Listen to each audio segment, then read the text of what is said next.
Christopher Columbus को अपनी समुद्री यात्रा को शुरू किए हुए 2 महीने से भी ज्यादा का वक्त बीत चुका था। इसके बाद करीब 9 अक्टूबर आकाश में कुछ सुंदर पक्षी दिखाई दिए, जिन्हें देखकर कोलंबस को आगे जमीन होने की उम्मीद जगी।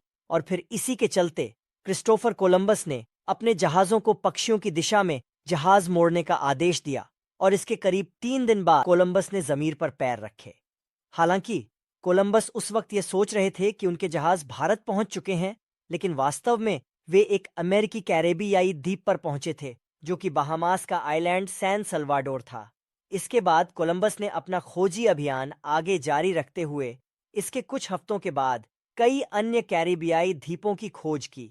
इसमें Hispaniola, Saint Domingo, Juana, Cuba आदि शामिल थे।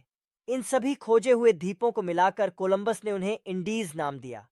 वहीं महान खोजकर्ता कोलंबस के बारे में यह काफी हैरान कर देने वाला तथ्य यह है कि उसे अपनी आखिरी वक्त तक यह नहीं पता था कि जिन इलाकों की उसके द्वारा खोज की गई है वो भारत नहीं बल्कि अमेरिकी द्वीप हैं।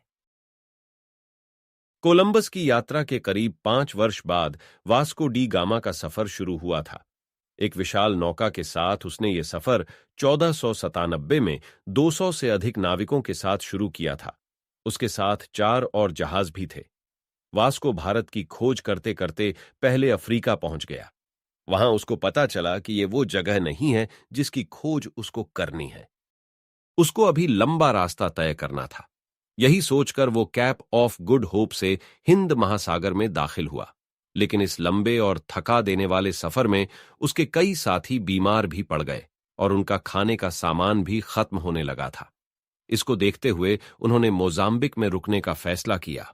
वहां के सुल्तान को उन्होंने कई बेशकीमती तोहफे दिए और बदले में भारत की जानकारी और रास्ता भी जाना। यहां से उन्होंने अपने जरूरत के हिसाब से खाने पीने का सामान भी लिया। आखिरकार लंबे सफर के बाद 20 मई 1498 को वास्को डी गामा ने भारत के कालीकट की धरती को छुआ। ये वही जगह थी जिसकी उसको तलाश थी। यहां पर हर वो चीज थी जिसको यूरोप खरीदता था। यहां पर वो कालीकट के राजा से मिला